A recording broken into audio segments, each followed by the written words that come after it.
This is Nancy with Fix This House, and this is an old cucumber. So I let this cucumber grow until it was way too big. It's a pickling cucumber that I would normally harvest in maybe about that big.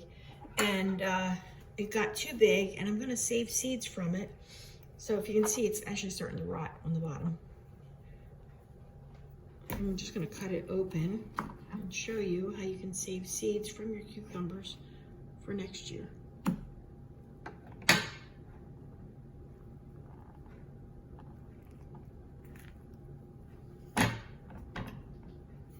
And in here are all the seeds, like that. So you could take them and put them on a paper towel, like so. Each one's gonna have a little gelatinous case around it. You can see that. I think as they ferment, that protective barrier is gone, but you don't want that on there, so you can kind of wipe it off on the paper towels. Or you can rinse them off in a sieve under the sink. And you can collect these out of here. So that you can actually see the little enclosure. If you let them dry on the paper towel, you run the risk of them actually adhering to the towel. So I'm just gonna scrape them off on here. Now if you look at these, like so, there's no gelatinous cover. So I'll take them and I'll put them on some kind of plate and label the plate so you know what they are, and then let them dry out and then put them in an envelope for next year, for growing next year. So let's do some more of these. You could wear gloves if it grows you out. I don't know that you have to wait until they're this far gone. It certainly makes that gelatinous exterior easier to work with in each little. All right, scrape that one out. Take this one.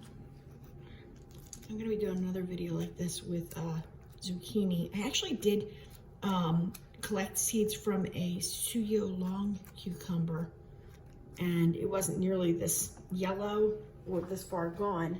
And I tested it out and sprouted these seeds in some paper towels on a plate, and it worked. So let's smooth these out on the plate. Make sure that there's no jelly stuff around them. There we go, like that. And then put them onto the little tray, and you're good to go. And use these for next year. So obviously if the non-hybrid heirloom style cucumbers are better for this, but if all you got is hybrid ones, you might not get the same exact kind of plant from the hybrids. You're just gonna get the lineage from the combined genes from the ancestors of the plant. But if you need cucumbers and you don't want to have to buy the seeds, this will work.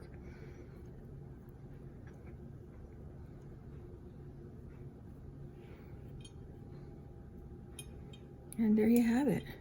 So let me know if you want to see these in a germination test. Okay, because I could do that. Put them on some paper towels and see how many, take 10 seeds and put them on paper towels and see how many of them sprout. That would be kind of fun. So I don't expect them all to sprout, but these all look like really, full seeds to me. They all look really full, not flat, but full. All right, that's about it. I don't want to bore you too much. So thank you for watching. If you have questions or comments, please write them down below, and thanks for watching.